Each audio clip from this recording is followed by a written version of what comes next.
दोस्तों just imagine कैसा हो अगर कोई मैड साइंटिस्ट वर्चुअल रियलिटी के डेंजरस कैरेक्टर्स को इस रियल वर्ल्ड में क्रिएट कर दे और इन फेरोशियस कैरेक्टर्स को रोकना ऑलमोस्ट इम्पॉसिबल हो जाए, क्योंकि ये ग्लास थे खुद को हील करके हमेशा जिंदा रह सकते थे। कुछ ऐसा ही हम देखने वाले हैं आज की इस फिल्म में, जिसका नाम है वर्चुओसिटी। मूवी का स्टार्ट काफी स्ट्रेंज होता है और हम दो ऑफिसर्स पार्कर और जॉन को यूनिफॉर्म में सबवे ट्रेन से निकलते हुए देखते हैं। बाहर सब लोगों ने एक जैसे ग्रे सूट्स पहन रखे थे। देन सडनली वो दोनों भागकर ऊपर वाले फ्लोर पर एक रेस्टोरेंट पे जाते हैं। हम देखते हैं कि वहाँ सब लोग काफी अजीब बिहेव कर रहे थे, प्रिटेंडिंग और डिसेप्टिव सा। इवन के वहाँ की हर चीज ऐसे फील हो रही थी जैसे कोई सिमुलेशन हो। उन दोनों ऑफिसर्स ने रेस्टोरेंट के अंदर एक क्रिमिनल सिड 6.7 को ट्रैक करना था। Sid means sadistic, intelligent and dangerous, जो कि अब तक के सभी सीरियल किलर्स का मिक्सचर था। एट लास्ट वो उन्हें मिल जाता है और उनमें शूटिंग फाइट होती है, जिसमें सिड जॉन को इलेक्ट्रिक शॉक देता है और पार्कर भी मरने ही वाला था कि अचानक वो दोनों ही गायब हो जाते हैं। उसके बाद हमें दिखाया जाता है कि एक्चुअली वो VR चेयर पर बैठकर जोर जोर से हिल रहे थे, मतलब ये सब सिर्फ वर्चुअल रियलिटी में था। उन दोनों को बाहर निकाला जाता है, मगर तब तक जॉन की डेथ हो गई थी। यहाँ बताया जाता है कि असल में इस मशीन को VR सिस्टम के लिए टेस्ट किया जा रहा था, ताकि उसे पुलिस ऑफिसर्स की ट्रेनिंग के लिए यूज किया जा सके, लेकिन वो ठीक से काम नहीं कर रही थी। टेस्ट के लिए चुने गए जॉन और पार्कर भी एक्चुअल में क्रिमिनल्स थे। नॉर्मल होने के बाद पार्कर अपने दोस्त पुलिस चीफ बिली को बताता है कि सिड ने चीटिंग की, क्योंकि इलेक्ट्रिक शॉक इस मेथड का पार्ट नहीं था। ये सुनकर इस प्रोजेक्ट की डायरेक्टर एलिजाबेथ इसके प्रोग्रामर डॉक्टर डैरल को ये प्रोजेक्ट बंद कर देने के लिए कहती है, क्योंकि इसी प्रोग्रामर ने सिड को क्रिएट किया था। यहाँ हमें पता चलता है कि एक्चुअली पार्कर भी फॉर्मर पुलिस ऑफिसर था, जिसे पॉलिटिकल क्रिमिनल मैथ्यू को मारने की वजह से 17 साल की सजा हो गई थी। उसके बाद पार्कर को वापस प्रिजन में ले जाया जाता है, जहां दूसरे प्रिजनर्स उसे बिल्कुल भी पसंद नहीं करते थे, क्योंकि पार्कर एक पुलिस वाला रह चुका था। तभी उसकी एक और प्रिजनर बिग रेड से फाइट हो जाती है, जिसके बाद ऑफिसर्स उसे काफी ज्यादा मारकर सेल में बंद कर देते हैं। यहाँ हमें दिखाया जाता है कि पार्कर का एक बाजू भी आर्टिफिशियल था। दूसरी तरफ रिसर्च फैसिलिटी में डॉक्टर डैरल स्क्रीन पर सिड से बात करते हुए उसे बताता है कि हमें ये VR प्रोग्राम शट डाउन करना होगा, क्योंकि उसके न्यूरल कैलिब्रेशन बढ़ाने से जॉन की डेथ हो गई थी। मगर सिड क्रीपी सी स्माइल के साथ बोलता है कि मुझे शट डाउन नहीं किया जा सकता। ऐसा फील हो रहा था जैसे सिड के पास रियल कॉन्शियसनेस हो। उधर पार्कर एक साइकोलॉजिस्ट डॉक्टर मेडिसन से मिलता है, ताकि उसकी हेल्प से सजा में कमी की जा सके। डॉक्टर मेडिसन के पास पार्कर को चीफ बिली ने भेजा था।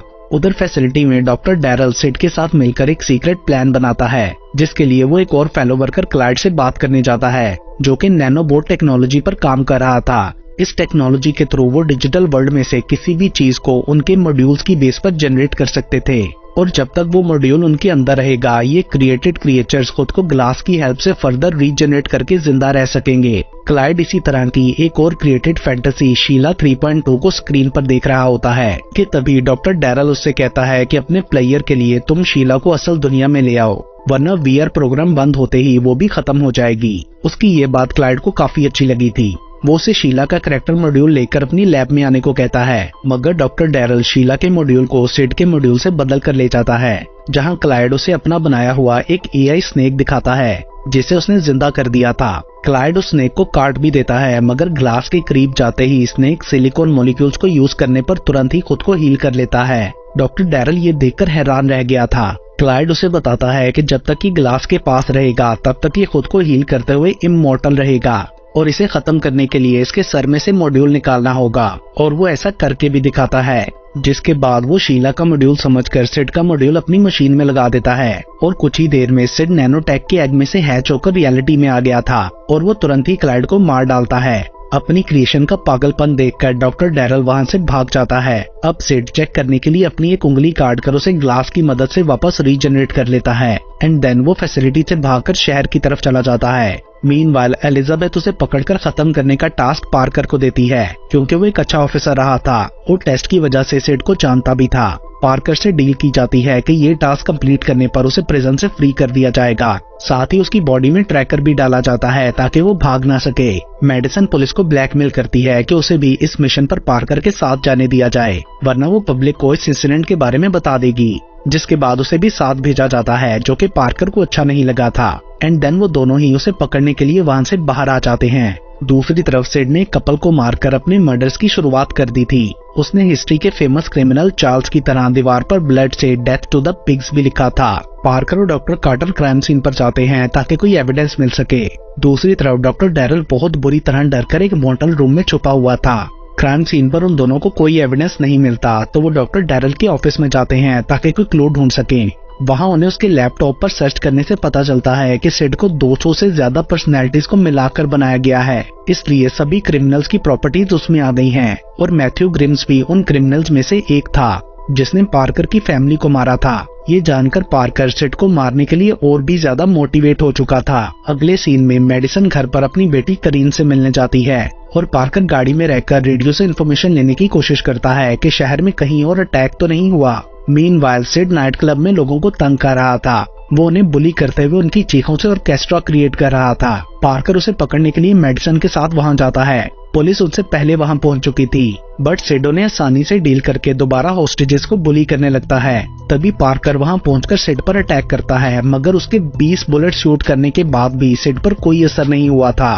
वो क्लब से निकलकर एक पुलिस कार में वहां से भाग जाता है। पार्कर और मेडिसन भी अपनी गाड़ी में उसका पीछा करते हैं। रास्ते में सिड रेडियो पर उनसे बात करके पार्कर को टॉन्ट करता है। उसने कांच खाकर अपने घाव भी ठीक कर लिए थे और आगे एक ब्रिज तक पहुंचकर सिड वहां से जंप करके भाग जाता है। पार्कर का मानना था कि सिड के अंदर सबसे डोमिनेंट पर्सनैलिटी मैथ्यू ग्रिम्स की है, क्योंकि वो भी उसे ऐसे ही टॉन्ट किया करता था। वो पुलिस को वार्न करता है कि मैथ्यू की तरह सिड भी अटेंशन के लिए ऐसी जगहों को अटैक करेगा जहां ज्यादा लोग और मीडिया कवरेज हो। दूसरी तरफ सिड अब मार्केट में था जहां टीवी पर उसी नाइट क्लब इंसिडेंट की न्यूज चल रही थी। तभी एक लड़का चैनल बदलकर पास के स्टेडियम में चलने वाला रेसलिंग मैच देखने लगता है तो सिड उसे जान से मार डालता है। पास खड़ा एक आदमी ये सब अपने कैमरा में रिकॉर्ड कर रहा था, मगर सिड उसे कुछ नहीं कहता क्योंकि वो एक अटेंशन सीकर था। उसके बाद वो स्टेडियम में जाता है जहां बहुत सी पब्लिक थी और एक लड़की को हरास करते हुए उसके बॉयफ्रेंड को नीचे फेंक देता है। गार्ड ने उसे शूट किया था, मगर सिड नीचे रिंग में जंप कर देता है। उधर उसके पीछे जाने पर मार्केट में स्टेडियम की वीडियो देखकर पार्कर समझ जाता है कि सिड जरूर वहीं गया होगा, मगर पार्कर को स्टेडियम में देखते ही सिड वहां से भी भाग जाता है। अब की बार उसने ट्रेन पे चढ़कर एक लेडी को हॉस्टेज बना लिया था।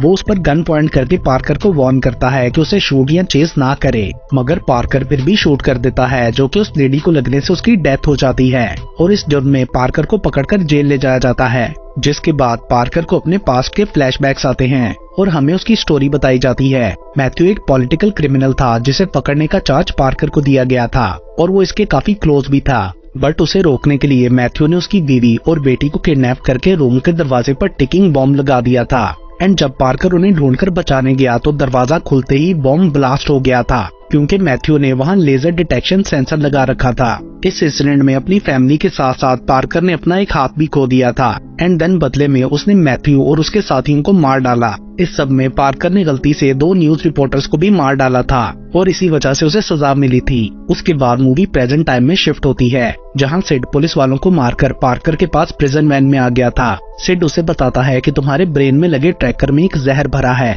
जिसे किसी भी टाइम सैटेलाइट के थ्रू रिलीज किया जा सकता है और इससे पहले कि एलिजाबेथ तुम्हें मारे तुम मुझे खत्म कर सकते हो तो कर दो। साथ ही वो पार्कर को फ्री करके वहां से भाग जाता है। जिसके बाद पार्कर मेडिसन को कॉल करके बताता है कि मैंने गार्ड्स को नहीं मारा। आगे से वो पूछती है कि तुम हो कहाँ, जिस पर पार्कर बोलता है कि मैं अपनी फैमिली के साथ हूँ। एंड देन वो ग्रेवयार्ड जाकर पॉइजन रिलीज के थ्रू अपनी डेथ का वेट करने लगता है, मगर तभी मेडिसन बिली को कॉल पर इस जहर के बारे में इन्फॉर्म करके बताती है कि ऑफिशियल उसे रिलीज करने वाले हैं, क्योंकि वो पार्कर को गार्ड्स का मर्डरर समझ रहे थे। जिसके बाद बिली तुरंत जाकर सिस्टम को डिस्ट्रॉय कर देता है ताकि वो पॉइजन रिलीज ना कर सके। उधर मेडिसन पार्कर को ढूंढने के लिए घर से निकल जाती है और तभी सिड वर्कर का ड्रेस पहनकर एक वैन में उसके घर के बाहर आता है। मेडिसन पार्कर के पास पहुंचती है तो उसे बताता है कि सिड की भूख बढ़ती जा रही है, उसे अब और ज्यादा बड़ी ऑडियंस की जरूरत है। पूरे देश में तबाही और क्योस फैल गया था। लोग बॉर्डर्स को बंद कर रहे थे ताकि पार्कर यूएसए से भाग ना सके। इस सब में सिड ने एक टीवी स्टूडियो का कंट्रोल संभालकर अपना लाइव डेथ टीवी स्टार्ट कर दिया था, जिसके बाद अचानक से चैनल की टीआरपी बहुत ज्यादा बढ़ जाती है क्योंकि सब लोग हर जगह उसे लाइव देख रहे थे। पार्कर और मेडिसन उसे रोकने के लिए वहां जाने लगते हैं कि तभी मेडिसन अपनी बेटी करीन को टीवी पर देखती है जिसे सिड ने किडनैप कर लिया था। पार्कर उसे प्रॉमिस करता है कि वो करीन को बचा लेगा। साथ ही वो उसे इस नेटवर्क के सब टेलीफोन लाइंस और ब्रॉडकास्ट बंद करने को कहता है। उधर सिड अपनी पब्लिसिटी को बढ़ाने के लिए लाइव टीवी पर एक बंदे को मारने वाला होता है कि तभी मेडिसन ब्रॉडकास्ट की लाइंस कट कर देती है। मेडिसन को डॉक्टर डैरल भी मिल चुका था, जिसे वो गन पॉइंट पर लेकर पकड़ लेती है। दूसरी तरफ बिल्डिंग में फोर्सेस पहुंचकर पार्कर को शूट करने लगती हैं, मगर वो किसी तरह बचकर 38 फ्लोर पर पहुंच जाता है जहां स्टूडियो था। और उधर लाइंस कटते ही सिड को गुस्सा आ जाता है क्योंकि उसे अटेंशन चाहिए थी। तभी पार्कर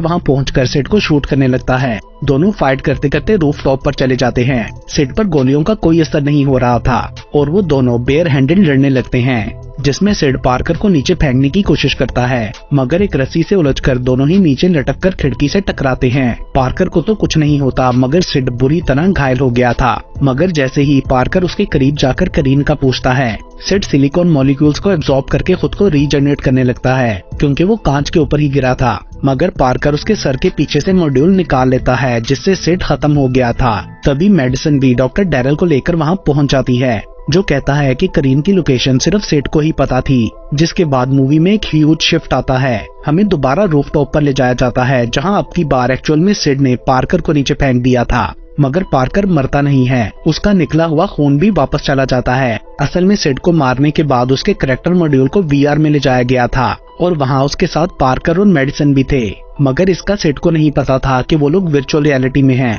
वो लोग उससे करीन की लोकेशन जानना चाहते थे। अब की बार डॉक्टर डैरल बिली के सामने VR को कंट्रोल करते हुए उन्हें हेल्प कर रहा था। वर्चुअल रियलिटी में अब सिड रूफ टॉप पर मेडिसन से बात कर रहा होता है, जो बार बार उसे करीन की लोकेशन पूछ रही थी। तो वो उधर रखे एक एग्जॉस्ट फैन सिलेंडर पर नॉक करके बताता है कि करीन इसके अंदर है। सडनली पार्कर उसके सामने आ जाता है, जिसे देखकर सिड समझ गया था कि वो दोबारा VR में आ गया है। बिली तुरंत ही डॉक्टर डैरल से उन दोनों को बाहर निकालने के लिए कहता है और वो जल्दी में खुद मेडिसन को बाहर निकाल लेता है। मगर तभी अचानक से डैरल उस पर अटैक करके मार डालता है एंड देन वो न्यूरल सेंसिटिविटी को बढ़ाकर पार्कर का भी ब्रेन मेल्ट करने का प्लान करता है।